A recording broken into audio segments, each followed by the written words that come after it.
folks, we're back on with the adventures of Jonno the PokéManiac, and we're starting off right now. In between episodes, I did level Pecker up to 6, so we should be good to enter Viridian Forest. I did not find any. Oh, sweet! I don't even have to talk to this old bastard here to teach me how to catch Pokemon. Nice. So yeah, I didn't find any near and female, at least not in that section. I don't know if they're up here. I'm gonna check around a bit just to make sure, just to see. I do wonder if I'm a bit over-leveled to catch like Caterpie and Weedle. Alright, looks like it's just more Rattata and probably Pidgey. Alright. We'll move things right along. Oh, I just realized I don't have any potions. Okay, well it turns out that they don't actually sell potions, they just sell antidotes and paralyze heals and whatnot. Like, I did get some more Pokeballs though, so in case some of them don't work. That's the one thing I will say about Sword and Shield. It took them like 8 generations to finally come up with a Pokemon that saves your missed Pokeball throws. That feels kind of lame. Let's get you another Pokeball. I think there's a potion somewhere in the forest, so I should be good on that end. I also don't want to damage. Ooh, you know what?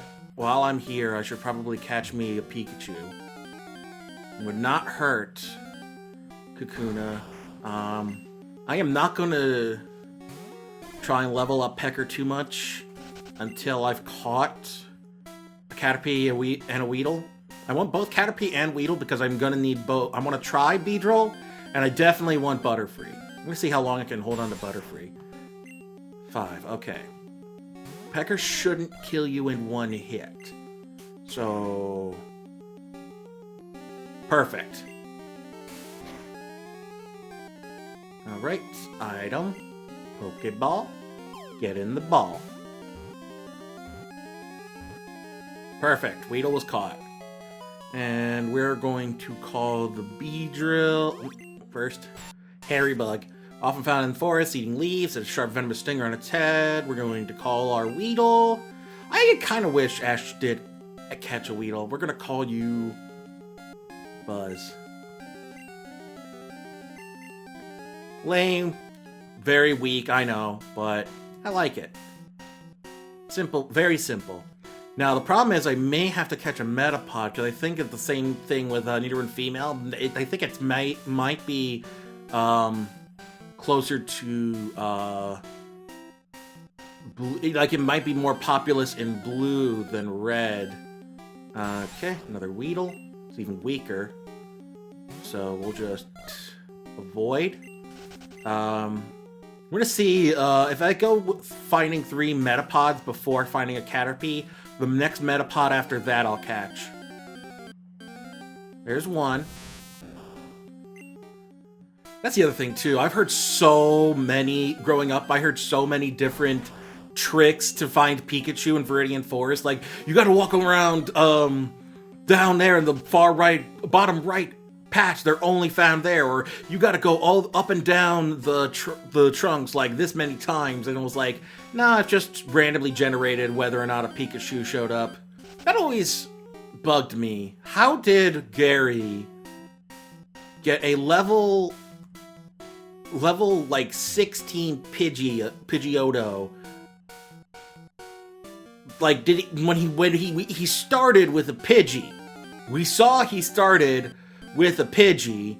How did he get his Pidgeotto to evolve before anybody else could physically possibly get their Pidgeotto to evolve? Pidgey to evolve into Pidgeotto. Like, how did he even? How? That still bugs me. Because one thing, Kakuna evolves from Weedle at level 7. But finding them in the wild, that's commonplace. You always find, like, lower levels evolved Pokemon in the wild. That's been a thing since this gen. But why is it that we saw he had a Pidgey? Like, what are they not telling us about evolution? What are they not telling us about how evolution works in the games? Is it even possible? Are they implying that evolution can, Pokemon can evolve sooner than they're allowed to in the games?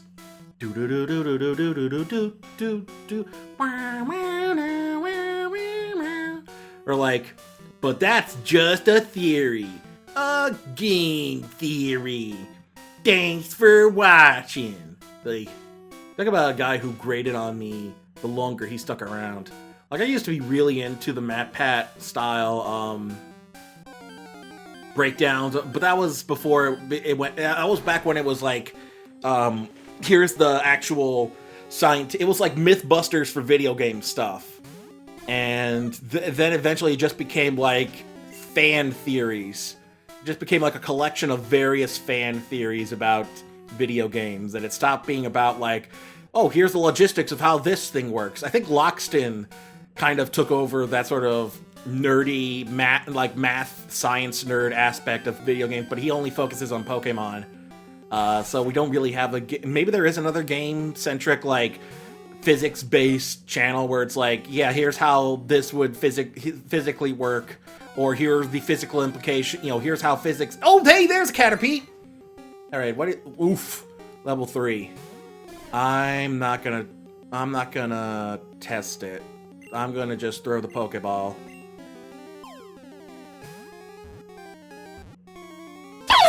Alright. Try that again.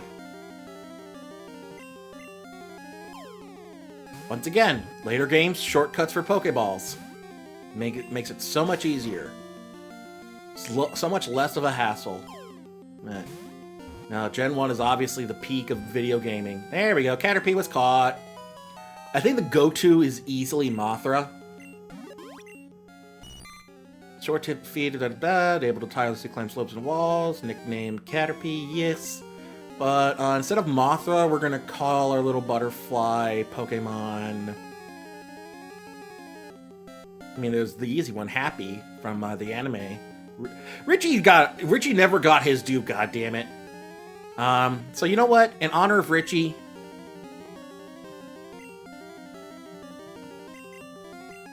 who never got his due in the anime, there we go. Alright, we're gonna put Happy up front, and nope, that's not what I wanted. Happy. Switch with Pecker. And then after we get, and after we find a Pikachu, then we're going to, try to actually make it through. Actually, you know what? While I've got Happy up front, we're gonna start fighting some of these trainers. Get some of that big XP going on. But yeah, Richie never got his due in the anime, and it pisses me off. Like, Richie could have easily been like an ongoing rival, followed Ash from region to region, but like after Johto, they just completely forgot he even existed. And I think that's bullshit. Richie should have been like an ongoing returning character. Like, he could have easily, like, think about how cool it would have been to find out, like, oh, here's what Richie caught from the Hoenn region, and here's what Richie caught from the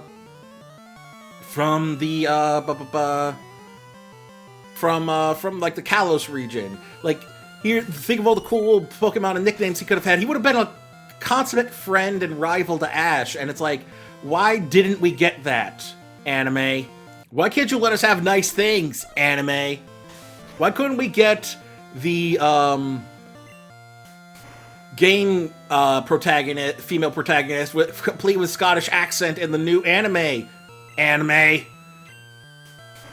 I was so disappointed to find out it was just some newly made character and his sister that are going to be following Ash in Galar this season. It's like, oh, come on. I mean, they're probably going to be fine, but like, what's the point? I'm actually going to go heal up now because Happy is poor little weakling and can't take a lot of hits. And they don't sell me any potions. But yeah, like,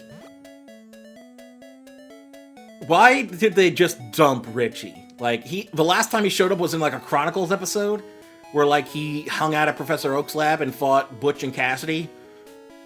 So, what, like, why? Like, did he just never catch on? Like, he would have been the perfect, like, ongoing rival. Like, I don't know. They also dumped Gary as a rival after Johto, but I feel like that's more like his character progression.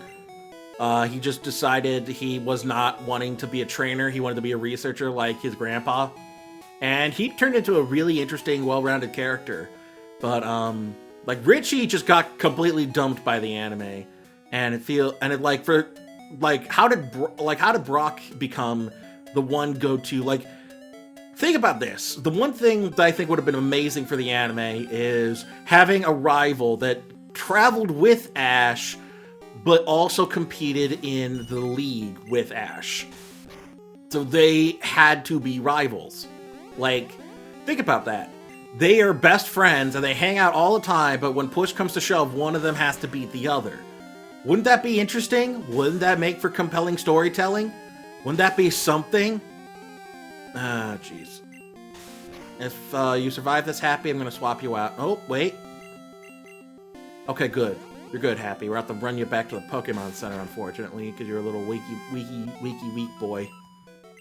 But yeah, like, think about that. Richie could have easily been a companion for Ash and rival. And then think about that. Like, this friend he had the whole time. Like, every time Ash had a travel companion, the only time that Ash had travel companions compete in the league with him was in Sun and Moon. And they didn't even have to fight Ash. Like, the only ones who fought, like, Ash fought, like, the rivals. No, wait, he did fight Kiawe, I think. I'm not caught up on Sun and Moon. I just know Ash finally won a league, and it was the Alola League. But yeah, like, why couldn't Ash have a travel companion that competed in the gym? That way, he would cheer on the companion, and the companion would cheer him on when they fought gym battles. Like, what if Serena, instead of doing contests, competed in the Pokemon gyms? Or, like, yeah, why did, like, all the female companions always have to do contests? I mean, like, besides basic patriarchal standards of, like, women do girly things, boys do manly things. And it's just, like, wouldn't it make more interesting that Ash had a travel companion that competed? Like, I don't mind having the companion who is a gym leader. That's an interesting one. That's been there since Gen 1.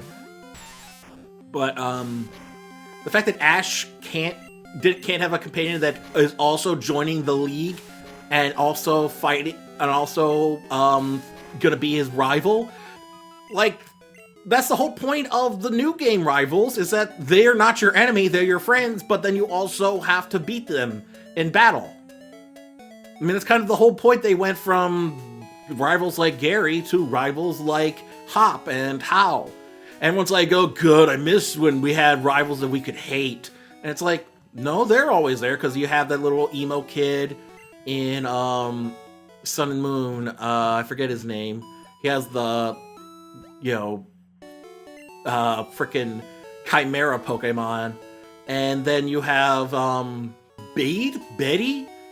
I call him Bebe. But you have the Posh Git in Sword and Shield. So, I mean, they are throwing in, like, really snobby, like, detestable rivals in the games, but they're not, but, like, your main rival is, like, your best friend. And I think that was the whole point, is that they wanted to get away from, he is your enemy, you must kill him, to, here is your buddy, and you're going on adventures. That's why it kind of, I think it started with Ruby and Sapphire, because like the first two games you had Gary and Silver, and they were the dicks. They were just absolute pricks, and you hated them. And then Brandon or May, depending on who you picked, came along, and they were much more of the friend character, and you didn't hate them as much. And then came Barry, who was kind of annoying, but you didn't hate him either. And then came you know, in Black and White, Bianca and what's his face, and then your rival was like in Black and White 2. Your rival was like super edgy, but he wasn't an asshole. He was just like obsessed about vengeance, and his whole arc was about how, you know, vengeance doesn't bring you happiness, and it just leads to more heartache, and it's just like learning to get over trauma and not let it haunt you forever. I like his character. All right. But yeah, you can't jam out if you're a Pokemon trainer. What? I'm sorry, what? What did you just say to me, boy? But yeah, suffice to say that Richie got the shaft in the anime, and I feel like he should absolutely have been an ongoing... Oh shit, that's right! That's super effective! Pokemon, let's get you out of there happy. But yeah, Richie should have been an ongoing rival for Ash. Like, if nothing else, like every league, Richie came by and you got to see how he was doing, and then he and Ash would either be in like similar standings before they both lost, or they would eventually have to face each other again. Hell, Richie was kind of haphazardly just thrown into the first league. It was like he should have been there off and on from the beginning. He just came in at the end. I don't know. Just random thoughts I'm having as I'm trying to beat this guy's hardened bug with like scissor hand. Yeah,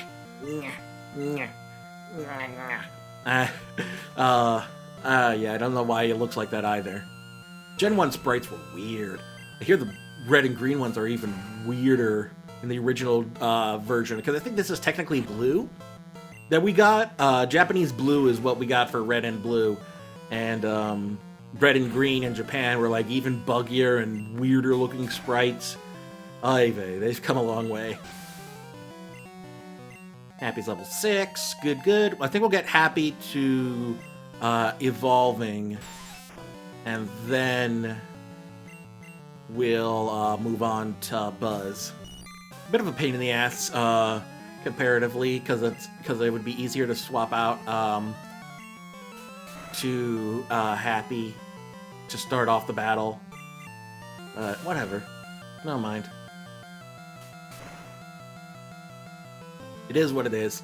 I'd rather have this set up. Although I'll try a couple more trainer battles like this and see if it doesn't just become a pain in the ass. I ran out of Pokemon. Yep, and he gave me $70. Alrighty. Moving right along. Any Pikachus up in here? Anything up here? Let's see. Anything over here? Here's a thing. Antidote. Anything down here? There's the dude. Head back over this way. Oh wow, like nothing's coming. Like literally nothing. I'm having no encounters. Wow. Wow, that was bizarre. Potion, there it was. Alrighty. Try going back up again. I think that guy has a Beedrill, maybe? I'm sorry. Is that like 3 lines of grass that I encountered no Pokemon? This is bizarre. I'm gonna give it a little bit more time. Here we go, we found something. It's a Weedle. And I completely forgot that Weedle, that poison type is super effective to Bug. So we're gonna have to swap him out for Pecker. We're about out of time for this episode, so yeah, I think I'll pop in. I'll do some grinding off screen, and I'm gonna give. Good thing I got another antidote. And good thing I've only been poisoned, as like their last turn before the end of the battle, so I didn't take any damage from it. Alright, so we're gonna take a break here. We're gonna cut it here, and when I come in next time, I'm going to see about finding a Pikachu, because I definitely don't want to leave here without a Pikachu. And hopefully we'll have a Metapod and the Kakuna next time. So, see you then. Bye.